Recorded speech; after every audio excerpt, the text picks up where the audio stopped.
Olá, alunos, tudo bem? Aqui é a professora Adriana, de Biologia, e hoje nós vamos iniciar mais uma aula, só que agora nós vamos começar a falar sobre o reino plantae.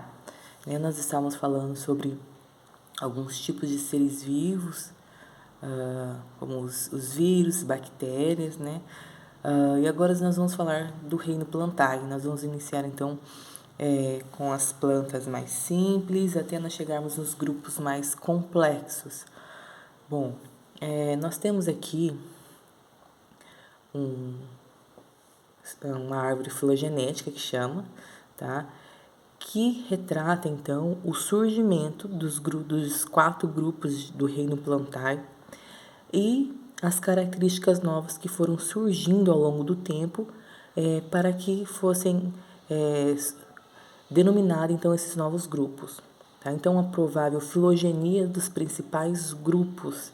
Tá? Então, aqui a gente tem uma chamada de árvore filogenética, ou também chamada de cladograma, tá? Uma representação gráfica que indica, então, o desenvolvimento das plantas. Nós temos aqui essas linhas que representam novos grupos e cada pontinho desse aqui representa, então, novas características que foram surgindo ao longo da evolução. Primeira coisa, então, o que tem que ter um ser vivo para ser considerado do reino plantae? Todos os seres, tá, do reino plantae são autotróficos fotossintetizantes, ou seja, eles não produzem seu próprio alimento, eles precisam, ou eles não consomem, eles produzem seu próprio alimento, tá? Por meio do que? Da fotossíntese. Possuem, então, clorofila, são eucariontes, que são aqueles seres, então, que tem a célula, tem um núcleo, né, que é envolto, então é delimitado esse núcleo. São multicelulares, nós não temos plantas unicelular, certo? Todas as plantas são multicelulares.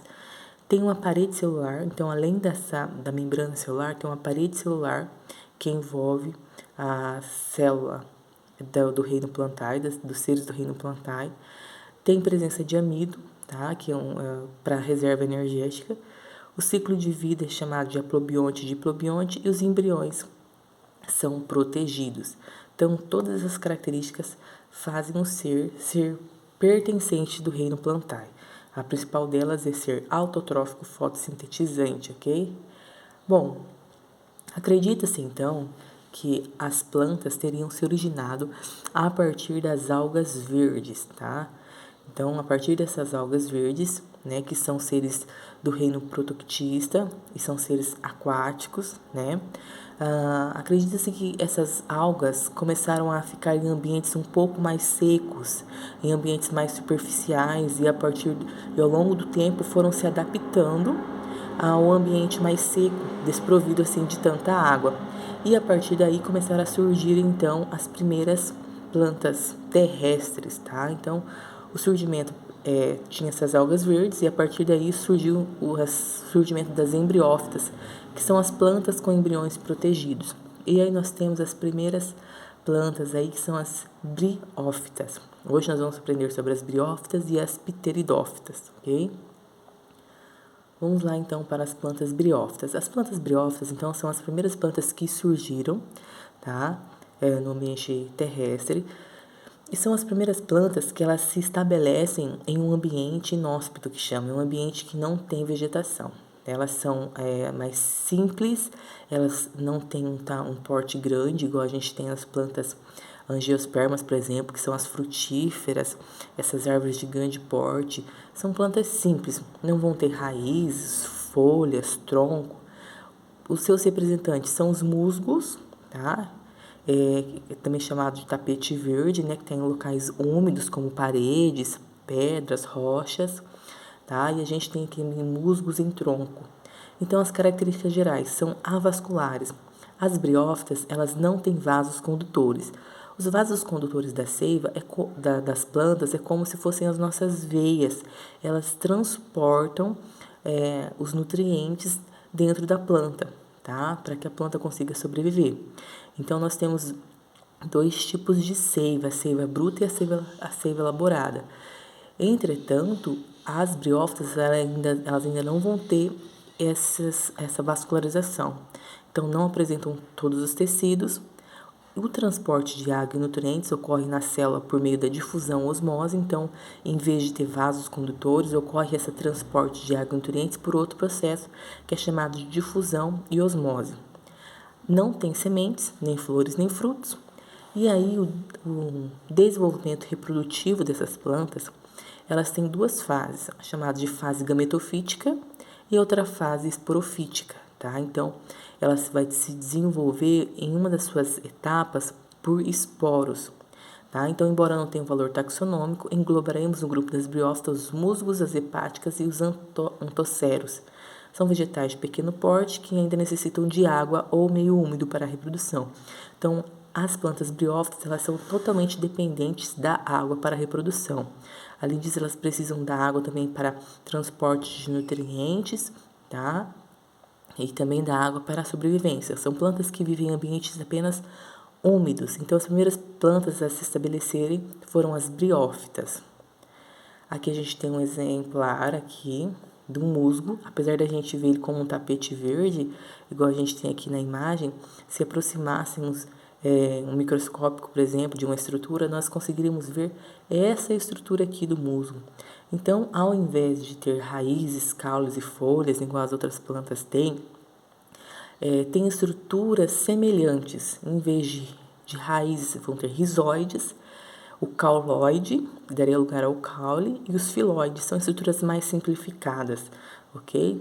E aí a gente tem a calíptra, que tem uma cápsula, e dentro da cápsula a gente chama de esporângio, que vai estar os esporos.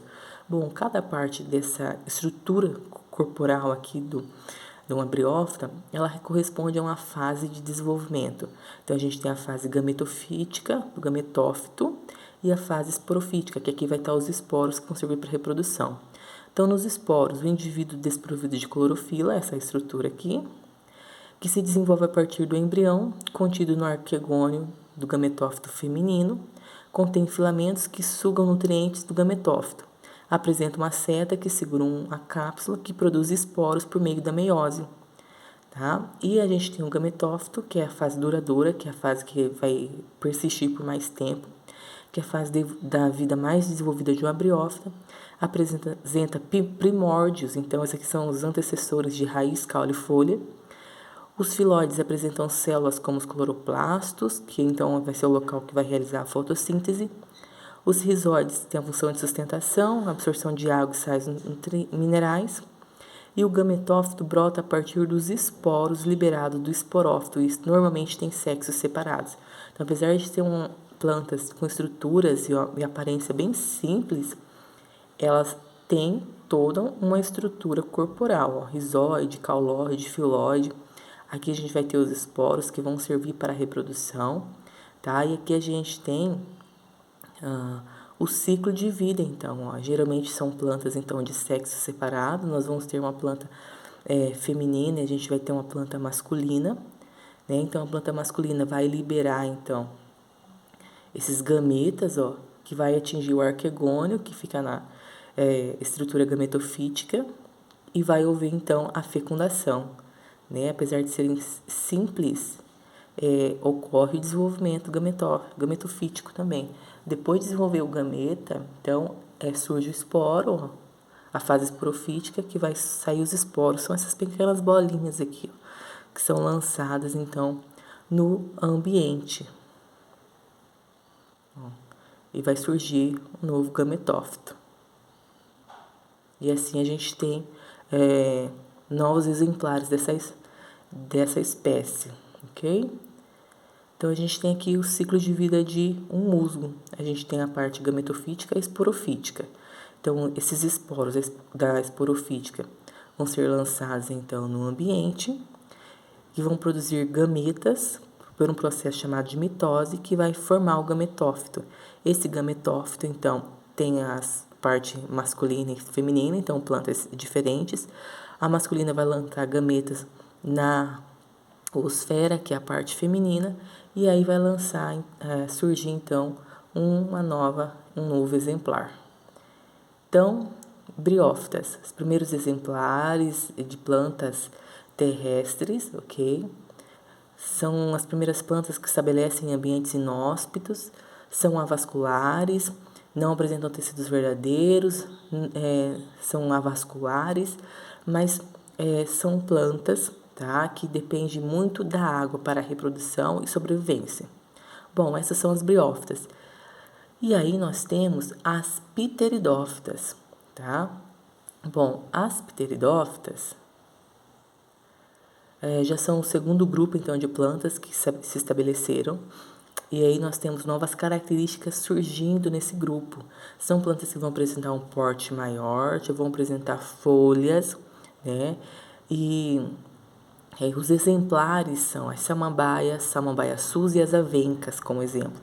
Na escala evolutiva, são consideradas as primeiras traqueófitas, que a partir dessas plantas começam a surgir os vasos condutores, que vão transportar xilema e floema. Lembra, nas briófitas são avasculares. A partir das pteridófitas já começa a aparecer, então, os vasos condutores de seiva. Então, nós temos a chamada seiva bruta e a seiva elaborada. O xilema são vasos condutores que vão transportar os nutrientes do solo e água, das raízes até as folhas. Depois disso, ocorre o processo chamado de fotossíntese, né?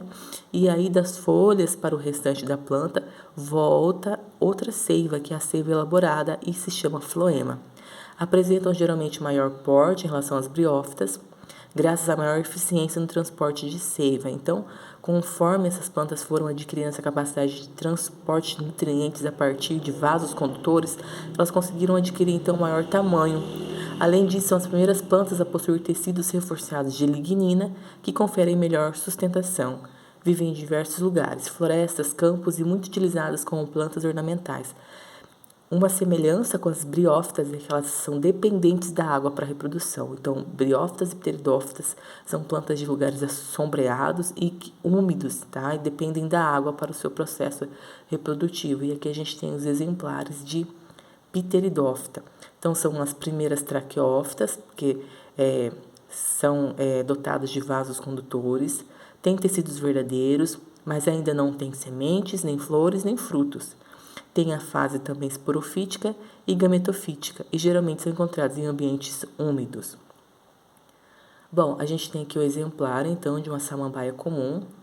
Ela também tem estrutura corporal, com várias partes, igual os musgos, tá? Que são as briófitas, só que em vez de rizoide, cauloide, filoide, né, que são os antecessores dessas outras estruturas aqui, elas já vão ter raízes, o rizoma, tá? A folha. Nas folhas, toda essa estrutura aqui é chamada de folha, e tem os folíolos, que são essas pequenas estruturinhas aqui que a folha tem. Nas folhas, quando a gente vira uma folha de uma samambaia, em determinadas épocas, ela vai estar cheia de pontinhos marrons aqui atrás da folha. Esses pontinhos são os chamados de soros. Dentro desses soros tem essas pequenas bolinhas aqui, que são os esporos que vão ser utilizados para a reprodução. Lembrando, briófita e pteridófita não tem sementes, elas se reproduzem por esporos, que são essas pequenas estruturas que são liberadas no ambiente, ok? Então, o esporófito, também é uma fase esporofítica, apresenta um caule subterrâneo denominado rizoma. Então, nas briófitas, a gente tem um cauloide. Nas pteridófitas, a gente tem um rizoma. Rizoma é caule subterrâneo, tá? Então, é como se essa estrutura fosse o caule da planta, só que como ele é subterrâneo, ele é chamado de rizoma, tá? Dele brotam raízes e folhas, sendo o báculo uma folha jovem. Nas folhas maduras, há muitos folíolos, repletos de soros, dentro dos quais há esporângios, dotados de células especiais que produzem esporos por meiose, que é o processo de divisão celular das células sexuais. Aqui a gente tem, então, a representação de uma samambaia. Isso aqui é toda uma folha e cada parte dessa é um folíolo. Essas estruturas aqui, então, são os soros, e dentro desses soros tem os esporos, né? Algumas pessoas pensam que os soros são parasitas ou ovos de insetos, que não é na verdade. Outras ainda pensam que eles são sementes, também não são, nem sementes, nem parasitas. Como já dissemos na página anterior, os soros são estruturas reprodutoras, que são produtoras de esporos.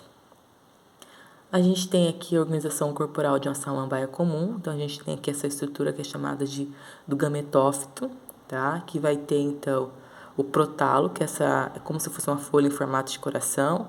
E a gente tem os rizóides e a gente tem os anterídeo, que vai conter os anterozoides, que vai ser a estrutura masculina aqui, que vai alcançar, então, na verdade são os anterozoides, vão alcançar o anterídeo, que vão formar um novo embrião, e chega então na oosfera e forma o arquegônio. Bom, o esporo germina, origina o gametófito, o prótalo. Trata-se de uma pequena estrutura monóica dotada de anterídeo, que produz os anterozoides e arquegônio. Os anterozoides se deslocam pela superfície úmida do prótalo em direção à oosfera. Após a fecundação, forma-se o zigoto. Então, essa aqui é a reprodução das samambaias, das pteridófitas. A gente tem aqui o ciclo mais completo. Bom, a gente tem aqui as raízes, o rizoma, que no caso seria o caule subterrâneo, e a gente tem a folha com seus folíolos e os soros. Olha, dentro desses soros tem o esporange, que vão se liberar os esporos, são essas pequenas estruturas aqui, essas bolinhas que são lançadas no ambiente. Bom, depois que são lançados esses esporos, que é a fase esporofítica aqui, ocorre outra fase. Então, tem a alternância de geração, que a gente chama. É a fase gametofítica. Então, forma-se o gametófito. Nesse gametófito, então, a gente tem a oosfera, uma estrutura mais aqui, nessa curva aqui. E nós temos também um anterídeo, tá? Que forma os anterozoides. E aqui nós temos a oosfera, tá? Bom, esses anterídeos, então, lançam os anterozoides, que vão fecundar, então, a oosfera, formar o zigoto, e depois disso forma-se o embrião, ok? Então, essa é todo o ciclo reprodutivo de uma samambaia. Apesar da gente não ver, né, assim, facilmente no dia a dia, é todo esse ciclo que ocorre. E necessita de água para ocorrer todo esse processo de formação de uma nova planta, tá? Então, novamente, briófitas e pteridófitas são plantas, então, que necessitam de água para sua reprodução. São plantas de ambiente úmido. As briófitas são as primeiras plantas, são avasculares, não têm vasos condutores, não têm sementes, flores nem frutos. Exemplo, musgos. Tá? E as pteridófitas, lembra das samambaias, as avencas, são plantas então já maiores, porém não têm flores, também não têm frutos, porém elas já são vasculares, então tem xilema e tem floema. Tá? Então, são esses os primeiros grupos de plantas aí a se estabelecerem, briófitas e pteridófitas. Só que, como eu disse, elas são totalmente dependentes da água para a sobrevivência. Na próxima aula, nós vamos falar dos outros dois grupos, as gimnospermas e as angiospermas. E aí elas já têm um salto evolutivo aqui muito grande, onde essas plantas elas já adquiriram já grandes tamanhos, essa dependência da água já deixa de existir e outras estruturas então começam a se formar, ok? Então, esses são os grupos das briófitas e pteridófitas. Briófitas, os musgos, e as pteridófitas, as samambaias. Tá? Eu indico a vocês, se vocês quiserem acessar esse portal, o Planeta Bio, novamente, para vocês reverem essas estruturas. Está bem explicadinho aqui, ok? Até mais!